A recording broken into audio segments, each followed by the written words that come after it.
এইবিলাকেই হৈছে মানুহৰ জীৱন। এনেকুৱা সমাজ ব্যৱস্থাতে আমি জীয়াই থাকিবলগীয়া হৈছে।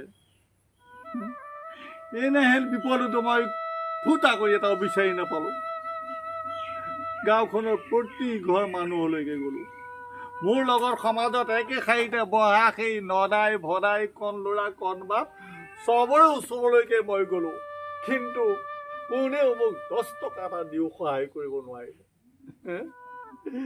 মোৰ বিপদত তেওঁলোকে যিমানেই ক'লোঁ একাৰণে শুনিলে আৰু আনখন কাণেদি উলিয়াইহে দিলে, কিন্তু কোনেও মোক সঁহাৰি নজনালে।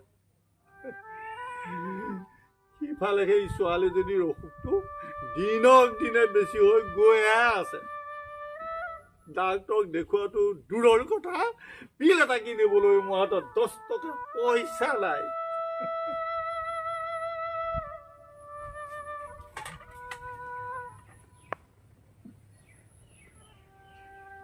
অ' দেউতা, আপুনিনো কি চিন্তা কৰি আছে ইমান? মোৰ গাটো দিনক দিনে বৰ বেছিকৈ বেয়া লাগিব ধৰিছে। আপুনি মোক কিবা কৰি যেন তেনে টাউনৰ ডক্তৰ এজনক দেখাই আনক দেউতা, নহ'লে মই আৰু জীয়াই নাথাকিম। মাজনী, মই তোৰ কথাকেই চিন্তা কৰি আছোঁ। তোৰ কাৰণে মই গাঁৱৰ প্ৰতিঘৰ মানুহৰ ওচৰলৈকে গ'লোঁ, কিন্তু কোনেও মোক এই বিপদত সহায় নকৰিলে। কি কৰিবি মাজনী? 200 ঘৰ মানুহ, তাৰে মাত্ৰ 10 ঘৰ মানুহে আমি দুখীয়া। অৱশ্যে এটা মানুহ আছে বুজিছ, কিন্তু তাৰ ওচৰলৈ মই যাওঁ কেনেকে? আপুনি ৰমেনৰ কথা কৈছে নি দেউতা? মাজনী, ৰমেনৰ কথা কৈছোঁ। ৰমেনৰ কথা কৈছোঁ। সি বৰ ভাল মানুহ মাজনী। সেই আগৰ বিপদবিলাকত সিয়ে মোক বহুত সহায় কৰি থৈছে, কিন্তু এতিয়া মই তাৰ ওচৰলৈ কোন নাকেৰে যাওঁ? সমাজৰ লগতে ময়ো তাক সেই ব্ৰইলাৰ পোহাৰ কাৰণেই এঘৰীয়া কৰি থৈছোঁ। এতিয়া মই তাৰ ওচৰলৈকে যাম বুজিছ মাজনী। আমাৰ দৰে মানসিকতা তাৰ নাই। সি বহুত ভাল ল'ৰা বুজিছ। সমাজত তাৰ নিচিনা কোনো এটা ল'ৰাৰ মানসিকতা নাই। মই গ'লে সি মোক কেতিয়াও বিমুখ নকৰে বুজিছ। পিছে কি হ'ব, সিদিনা সেই মাৰৰ সেই শ্ৰাদ্ধটো পাতোঁতে গোটেই গাঁৱৰ মানুহবিলাকক ধুমধামেৰে খোৱালোঁ, কিন্তু তাক আমি গমেই নিদিলোঁ। সি বাৰু অন্তৰত কম দুখ পাইছেনে হে? এতিয়া বাৰু সি সতেৰে মই তাৰ গুৰিলৈ যাম, তথাপিতো তাৰ গুৰিলৈ মই যাবই লাগিব বুজিছ। দেউতা, আপুনি ৰমেন দাৰ ওচৰলৈকে যাব। ৰমেন দা বৰ ভাল মানুহ। তেওঁ গ'লে মানুহক সহায় নকৰাকৈ নাথাকে দেউতা। আপোনালোকেহে তেওঁ ব্ৰইলাৰ পোহাৰ কাৰণে এঘৰীয়া কৰি ৰাখিছে। বুজিছ, মই আজি তাৰ ওচৰলৈকে যাম বুজিছ। তই চিন্তা নকৰিবি। তোক দেখুৱাবৰ কাৰণে মই তাৰ ওচৰৰ পৰাই টকা আনিম। সি সহায় কৰিবই।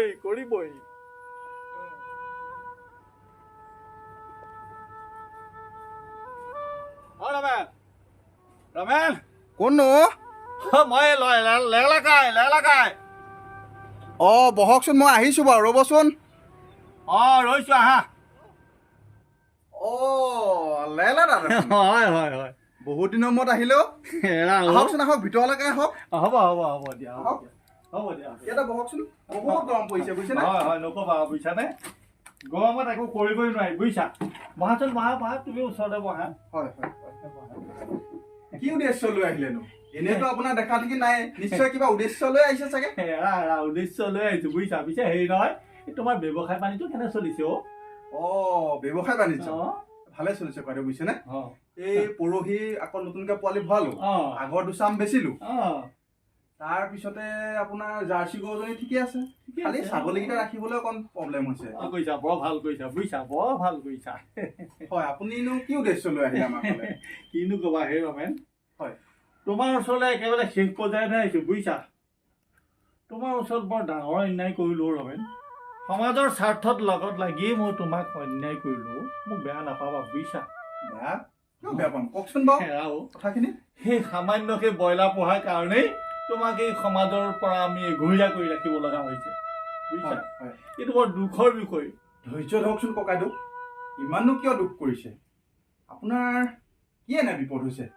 ইমান দুখৰ কথাখিনি কৈছে যে কওকচোন মই যিমানলৈকে পাৰোঁ আপোনাক সহায় কৰিম কওকচোন আপুনি খুলি কথাখিনি মোক আজি এমাহমান ধৰি ছোৱালীজনীৰ অসুখ বুজিছা আৰু তাইক পিল এটা খুৱাবলৈও মোৰ পইচা এটা নাই ডাক্তৰ তালৈ দিয়াটো দূৰৰ কথা গোটেই গাঁওখন ঘূৰিও মই ফুটা কৰি এটাও বিচাৰি নাপালোঁ গাঁওখনত 200 ঘৰ মানুহ বুজিছা ৰমেন তাৰ ভিতৰত মাত্ৰ আমি কি 10 ঘৰ মানুহ দুখীয়া কিন্তু কোনেও মোৰ কথা নুশুনিলে সেইকাৰণে উলিয়াই দিলে শেষত উপায়ন্তৰ হৈ মই সেই তোমাৰ ওচৰলৈ আহিলোঁ তুমি মোক এই বিপদত সহায় কৰা ৰমেন সহায় কৰা নহ'লে মোৰ আৰু কোনো উপায় নাই